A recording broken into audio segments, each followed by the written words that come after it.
Passport ले लिए हमारे। ठीक है, अभी अल्तित फोर्ट में एंट्री हो रही है। क्या अच्छा फोर्ट। आप सबको सामने बैठेंगे। अस्सलाम वालेकुम, वेलकम सर अल्तित फोर्ट।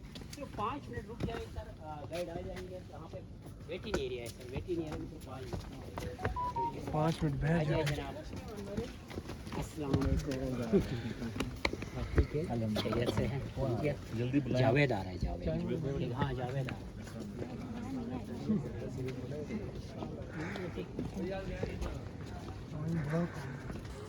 वीडियो बना।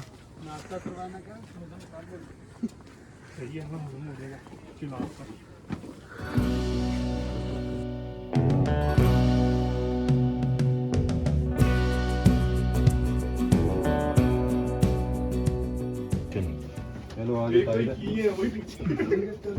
चलो जी, चलो जी, चले जी, चलो जी, गाइड आ गए। अभी हम फोर्ट की साइड जाएंगे। नहीं हम वापस जाएंगे। वो वापस भेज रहे हैं हमें। उफ।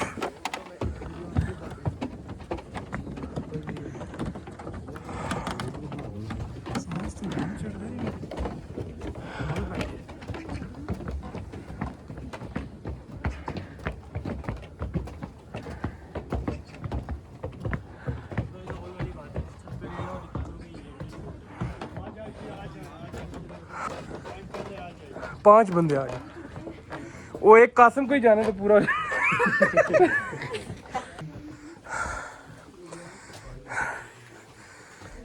ओके, गेट देखो।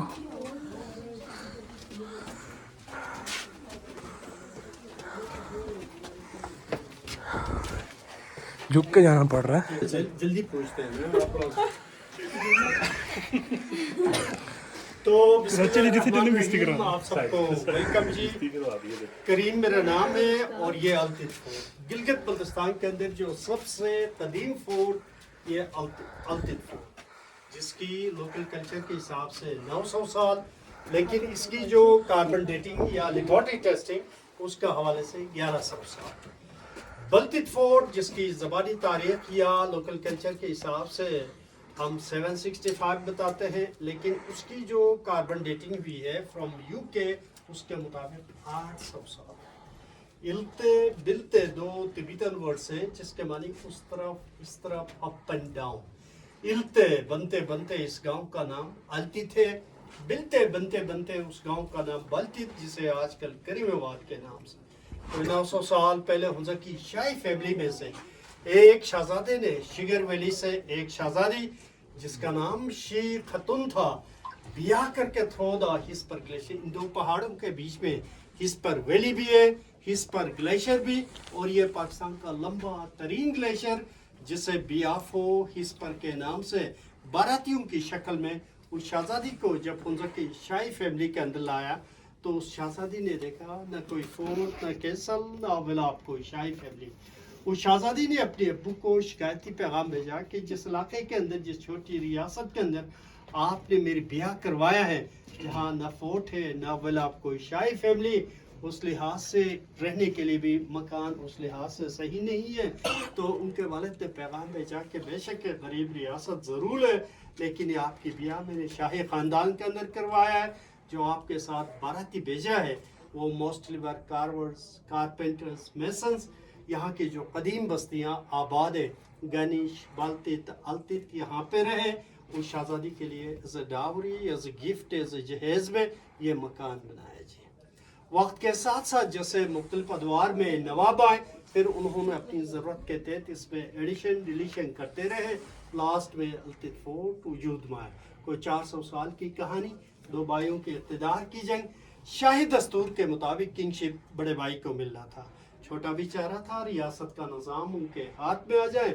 बड़े ने छोटे को समझाने की कोशिश की, लेकिन छोटा बेजिद रहा कि वो रियासत उनको चाहिए। फिर बड़े भाई को गुस्सा आया, बड़े भाई ने अपने छोटे भाई को यहाँ पे जिंदा उसे चुनाया। खड़ी कब्र है और उसका नाम जमाल था। अब आपसे पे जाके आप ये हरकतें नहीं करना प्लीज़। रेस्टोरेशन के वक्त इसका फ्रंट वॉल गिर चुका था, उसके स्केलेटन मौजूद थी। इसके जो इंचार्ज थे वो ब्रिटिश लोकल लोगों ने कहा कि हम इसको दफना देते हैं, उन्होंने सब ने कहा, उसने कहा नहीं, ये कि हिस्ट्री है और हिस्ट्री को जिंदा रहने दें, तो this wall was reconstructed to look like original. Before इस्लाम जरूर वाइन बनाते थे, कल्चर का हिस्सा था। दिस इज वाइन सेलर, और वो डेंजन जेल, ऐसे बंदे जो रॉयल फैमिली को टैक्स अदा ना करें। उस जमाने में टैक्स गोट, शीप या व्हीट हुआ करता था, न देने की सूरत में उनको यहाँ पे रख के दरवाज़ा बंद करते थे।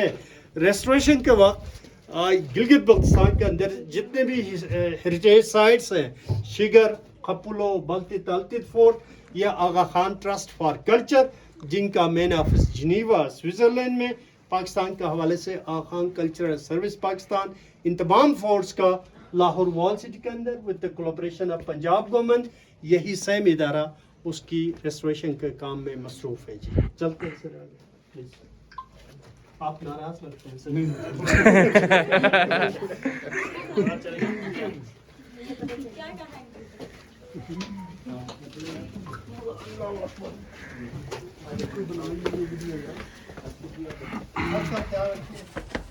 क्या बात है भाई।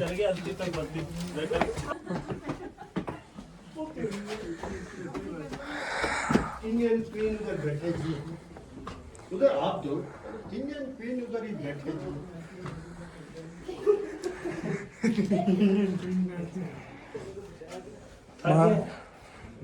इंडियन क्वीन बैठे हैं। महाराज की जय हो। जिले इलाही बैठे हैं। तो ये तमाम 8 रियासतें 1948 के बाद पाकिस्तान के साथ अपने आप को शामिल कर लिया। 2 रियासतें, दरिया के उस तरफ रियासत नगर, दरिया की इस तरफ रियासत हुंजा। ये 2 छोटी रियासतें 1973-74 तक पाकिस्तान के अंदर मौजूद थे। उस जमाने के prime minister Zulfikar Ali Bhutto power में आए तो इन 2 स्टेट्स को भी सेंट्रलाइज किया था फेडरल गवर्नमेंट के अंदर। और जिस तरह बावलपुर, कालाबाग, दीर, चित्राल, स्वात के स्टेट्स को सेंट्रलाइज किया था, बलूचिस्तान के स्टेट्स को, तो इस तरह गिलगित बल्तिस्तान के अंदर जो 2 रहते थे उनको भी सेंट्रलाइज किया था। और दीज आर ट्विंस ब्रदर, एक का नाम मोगलोट, दूसरे का नाम गिरकिस। दोनों भाइयों की बचपन से यह ख्वाहिश थी कि वो रियासत हुंजा उनको मिले। यह रकाबत बढ़ते बढ़ते 2 स्टेट्स की शक्ल में, एक को रियासत नगर, दूसरे को रियासत हुंजा। और यहाँ का नवाब स्पेस को as a kitchen, as a conference room, as a meeting hall, and some time issues आते थे तो जिरगा यहाँ पे जमा होते थे। लास्ट में खाना उस दौर का कुकिंग पॉट। चाइना के साथ रियासत हुंजा के ताल्लुकात सेंचुरीज ओल्ड है। यहाँ की छोटी रियासत एक ज़माने में चाइना को खराज के तौर पे कुछ तोला सोना देते थे। देने का मतलब यही था कभी हम पे मुश्किल आ जाए आप हमारी प्रोटेक्शन करें। और जैसे ब्रिटिश आए 1891 में इन 2 छोटी रियासतों पर उन्होंने कब्जा कर लिया था। Nagar by force, Hunza by agreement किए थे। उनका आने का मेन मकसद यही था कि उस ज़माने का ग्रेट गेम बेसिकली यहाँ से शुरू होता है जी, कि रशिया के अंदर में ताजिकिस्तान बॉर्डर मिल जाते हैं तो रशिया को एक्सेस चाहिए था पानी तक, तो आगे बढ़ने की उन्होंने कोशिश करना था। तो और चाइनीज से आगे आने से यूरोप को खतरा लगा कि ये यूरोप की मार्केट पे जो है फ्यूचर में काबिज होंगे, तो Hunza was stable place for them to control, और ताकि उनको पीछे धकेलने के लिए आसानी हो। तो इसलिए ब्रिटिश जैसे आए, फिर रियासत हुंजा की लिंकेज कश्मीर के साथ। कश्मीर के इन्फ्लुएंस में हुंजा न रहा है, न है था, न है, वाली कहानी है। अलबत्ता अक्रॉस नगर जो है वो कश्मीर के इन्फ्लुएंस में थी। और जैसे ब्रिटिश आए उनका पहला मुतालबा यही था कि आप जो खराज, जो टैक्स चाइना को देते थे, दूसरी रियासत के ज़रिए आप कश्मीर भेज दें। फिर इन्फ्लुएंस बढ़ गया कश्मीर और हुंजा के अंदर। थ्रो द सिल्क रूट इंतहाई लंबा पड़ता था। वही सेम ग्लेशियर 14 डेज ट्रैक के बाद शिगर, खपुलो, खरमन, दराज, करगिल कश्मीर जाते थे, आते थे, इस तरह छोटे मोटे सामान। मजहब के हवाले से सबसे पहले बुद्धिज़्म न सिर्फ हुंजा बल्कि पूरे गिलगित बल्तिस्तान के अंदर उसके असरात ज़रूर थे उस ज़माने में। अगर हम टेक्सटाइल से शुरू करें तो हब्ता, स्वात पे जाएं तो स्वात के वैलीज़ के अंदर जो है इंस्क्रिप्शंस हैं, बुदास हैं, पेट्रोक्लिप्स हैं, चिलास की वैलीज के अंदर, गिलगित कारगानाला के अंदर। एक चीज़ हम मिस करते हैं कि गिलगित बल्तिस्तान के अंदर बुद्धिज़्म का यूनिवर्सिटी हुआ करता था, मतलब दारेल तांगी के अंदर जो है बुद्धिज़्म का यूनिवर्सिटी हुआ करता था। लेकिन वहाँ पे टूरिस्ट का जाना थोड़ा सा लोग थोड़ा सा सख्त है, ममनू है, तो इसलिए नहीं जाते हैं। तो वहाँ सबसे ज़्यादा शाइन्स हैं, बुदास हैं, इंस्क्रिप्शंस हैं। गिलगित कारगानाला के अंदर स्टैंडिंग स्टोपा कार्विंग विद स्टोन। हर साल, हर तीसरे साल जो है मोंक्स के साथ जो फॉलोअर्स है बुद्धिज़्म के, वो आके अपने प्रैक्टिस कर लेते हैं जी। हुंजा आते हैं तो नीचे रॉक्स के ऊपर भी बुद्धा के इंस्क्रिप्शन जो तकरीबन 2500 साल पुराने हैं। और पाकिस्तान के मशहूर एंथ्रोपोलॉजिस्ट एहसान दानी ने इनके ऊपर किताबें भी लिखी हैं जो मुख्तलिफ यूनिवर्सिटियों में पढ़ाए जाते हैं जी। फिर एक ऐसा दौर भी आया कि हिंदुआना रस्में यहाँ पर आई। खड़ी पत्थर जिसको शिवलिंग का नाम देते हैं जी, मतलब यहाँ हम हिंदू की पत्थर कहते हैं। कोई भी फेस्टिविटी सेलिब्रेशन से पहले इसके ऊपर दूध डाल के बटा मल के उस काम का आगाज नेक शगुन तस्वर करते थे। इस्लाम यहाँ पे 16th सेंचुरीज में बदख्शान ईरान से एक सूफी पीर नासिर खिसरो, उनके मुरीद जिसे लोकली हम खलीफाज, उनके ज़रिए इस्लाम की तबलीग का अमल को जारी रखा गया। उन्होंने शुरू में किसी एक फ़िक़्ह का हवाले से नहीं, जनरलाइज तबलीग की है, इस्लाम के बुनियादी उसूल और कायद पे जोर दिए। वक्त के हिसाब से जिनको जो फ़िक़्ह पसंद आए उसमें चलेंगे। दरवाजे क्यों छोटे, इनके 3 रीज़न। 1 इज़ डिफेंस के आने वाला दुश्मन तेजी में आए, उसका असर लगे, पाँव लगे, पकड़ने के लिए आसानी, या उसका सर कलम करेंगे। दूसरा traditionally fire place centre of the house, ताकि इंटरनली वार्म अप रहे। थर्ड ही कि आप झुक कर आए, एहतराम मनाएं। आपके सामने बड़ी सिस्टर होगी, ग्रैंड मामा होगी, जो आप झुक के जाके उनका हाथ चूमना इस कल्चर का हिस्सा अभी भी है, उस ज़माने में था। और ये स्टोरेज जी, फूड स्टोरेज। आ जाइए, सर का ख्याल रखें जी।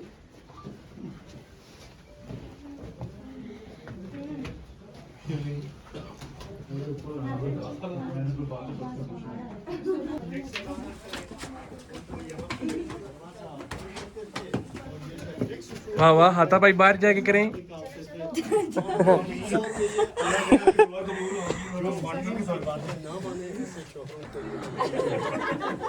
और जो बीवी बात ना माने उस पर डायरेक्ट वाला खाता है। ऐसे कुछ भी नहीं।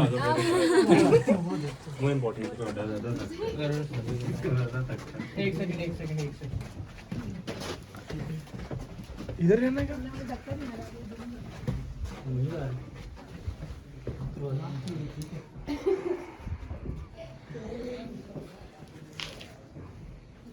बैठे जी, बैठे।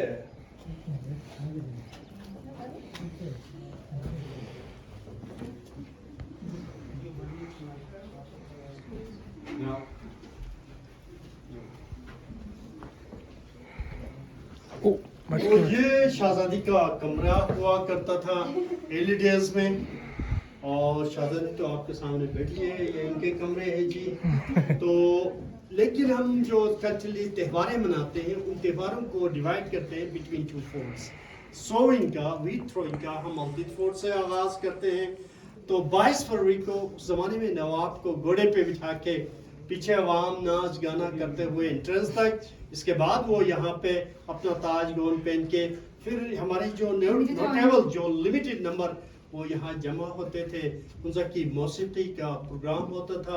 उनका की मौसीकी किसी की बहादुरी, मर्तबत, शान के हिसाब से है, जो हर गांव के अंदर 4 कबीले और 4 कबीलों के अलग अलग ट्यून्स हैं, जिन पे दूसरा कोई डांस नहीं करता है और उनके फैमिली वाले उनके साथ डांस करते हैं। 2 बजे के बाद नीचे जाके घोड़ों पर सवार होके एक खेत में जाके अल्लाह पाक का नाम लेके गंदम के दाने नवाब के हाथ से as a blessing throw. That's called वो फॉर वही त्यौहार, वही फेस्टिविटी। आज भी हम इसी रूम से शुरुआत करते हैं, या आग जलाने के लिए और नीचे कचरा वगैरह फेंकने के लिए, शेरख्वार बच्चों को सुलाने के लिए स्टोरेज है सर। ये कपड़े डालने के लिए नहीं, very good.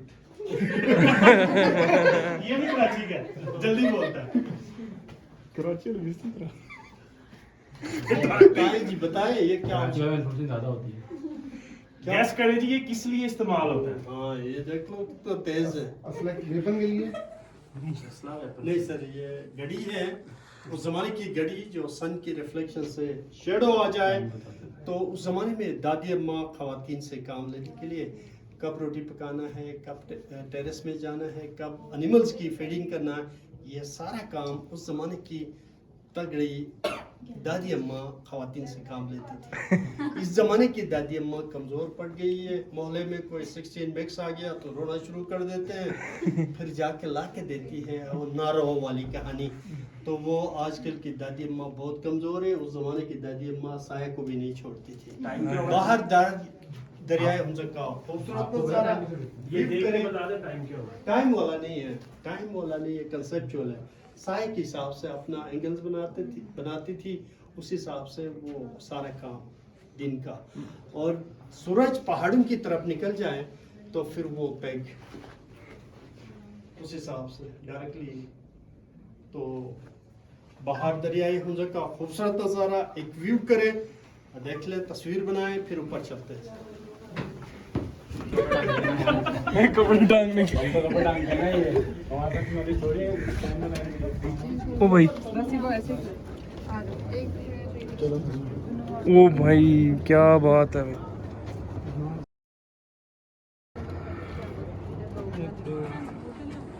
How deep is that?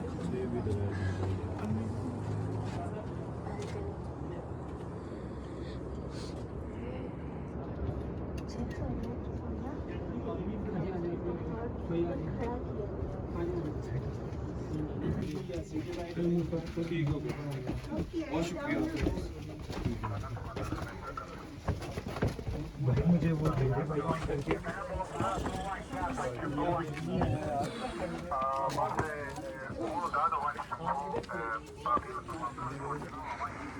आप सारे आ जाए।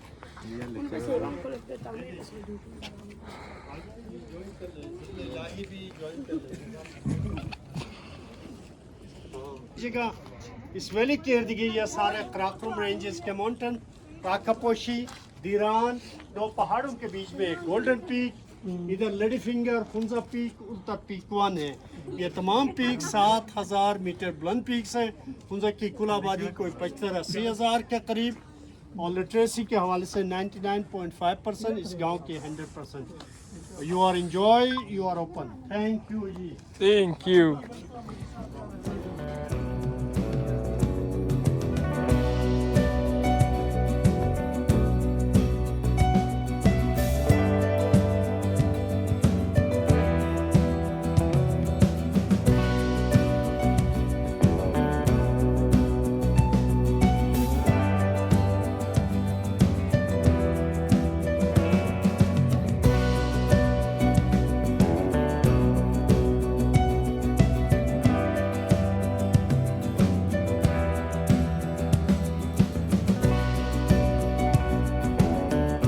तकरीबन हमने 1 घंटा स्पेंड किया यहाँ पर फोर्ट में, और बहुत सारी तस्वीरें और सब कुछ वीडियो वगैरह बना ली हैं।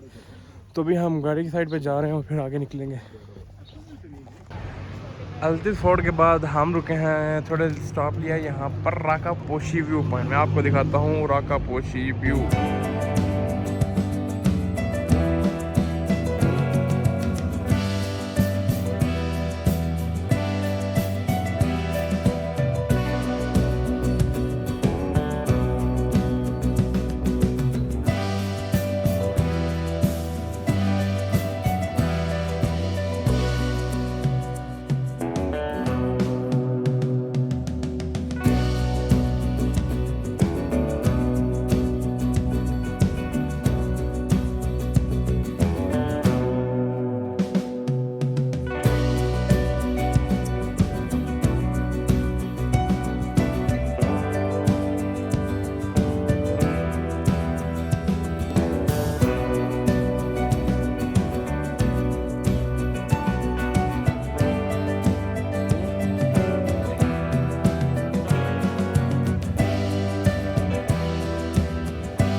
भाई गाड़ी का टायर हो गया था पंचर, तो अभी पंचर लगा के आ गए हैं चाचा जी। अभी हम निकलेंगे यहाँ से। कितना टाइम रह गया भाई? घंटा डेढ़ रह गया।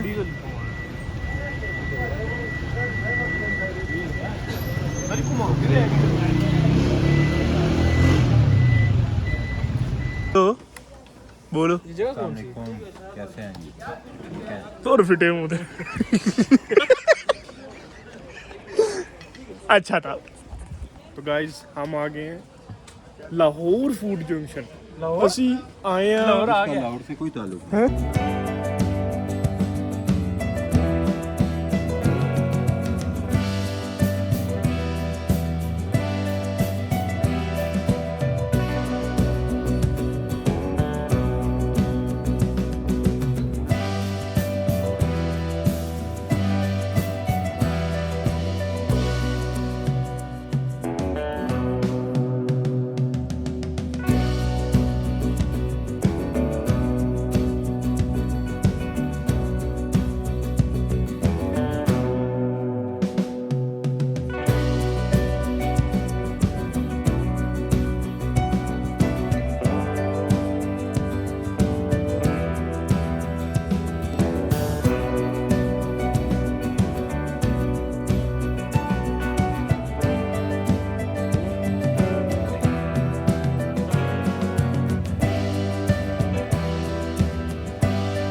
तो गाइस सेम ही होटल में वापस आ चुके हैं हम, लेकिन रूम हमारा चेंज हो गया।